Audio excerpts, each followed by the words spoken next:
ہم عائشہ نے پوچھا آپ اتنے روزے کیوں رکھتے ہیں؟ کہ اس میں ایک رات ہے جس میں عمل اللہ کی بارگاہ میں پیش کیا جاتا ہے. میں چاہتا ہوں جب میرا عمل پیش ہو میں روزے سے ہوں. 15 شعبان کی رات جس دن اعلان ہوتا ہے آئے ہوئے ہوئے.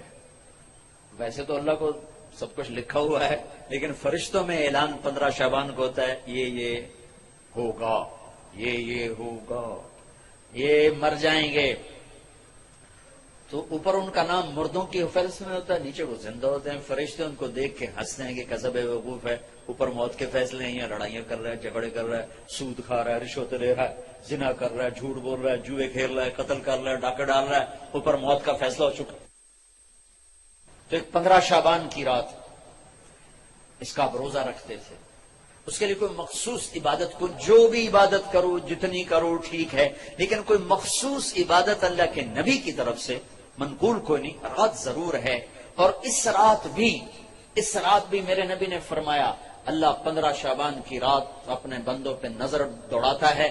2 کے سوا سب کے لیے معافی کا اعلان کرتا ہے، ایک مشرک اور ایک کینہ پالنے والا، جو میں پہلے بیان کر چکا ہوں. ایک مشرک اور ایک کینہ پالنے والا، یعنی کسی کو نقصان پہنچانے کے منصوبے بنانے والا.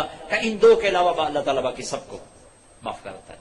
اور اللہ کہنا اللہم بارک لنا فی رجب و شعبان، یا اللہ ہمارے رجب اور شعبان میں برکت عطا فرما. وبلغنا الی رمضان، اور رمضان ہمیں نصیب فرما. تو بھائیو اب ماشاءاللہ اکثر نوجوانوں کا مجمع نظر آ رہے ہو. ایک میں یہ گزارش کروں گا کہ اس مجلس کے اٹھنے سے پہلے اللہ سے بھی صلح کر لو جس کو توبہ کہتے ہیں، اور آپس میں بھی صلح کر لو. آپس میں بھی اگر کسی سے لڑے ہوئے ہو، کسی کا کینہ بغض ہے، معاف کر کے گلے لگ جاؤ، معاف کرو.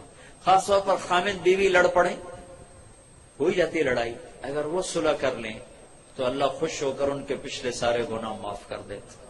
خامد بیوی کی صلح اللہ کو اتنی پسند. بھائی لڑے ہوئے، دوست لڑے ہوئے، رشتہ دار ہو، صلح کرو، معاف کرو.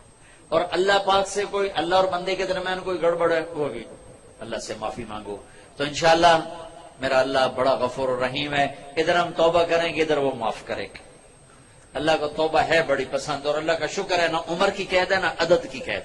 900 چوہے کھا کے بلی حج کو چلی، ہمارا محاورہ ہے. تو میں کہتا ہوں تو کدھر جائے؟ مندر جاوے؟ حج بھی جانا اور کہاں جانا ہے؟ نہ کہیں جہاں میں اما ملی، جو اما ملی تو کہاں ملی، میرے جرم خانہ خراب کو تیرے عفو بندہ نواز میں. وہیں تو جانا اور کہاں جانا ہے. تو بھائیو میں آپ سے گزارش کرتا ہوں توبہ کر. نیت کرتے ہو؟ نیت کرتے ہو؟ انشاءاللہ آپ کے سب معاف ہو جائیں گے. اگر پھر دوبارہ ہو جائے تو ڈرو نہیں، پھر کرنا، پھر معاف ہو جائے. میرا نبی نے فرمایا دن میں 70 دفعہ توبہ توڑے، لیکن توبہ کر لے تو اللہ اسے خوشی سے معاف کرے.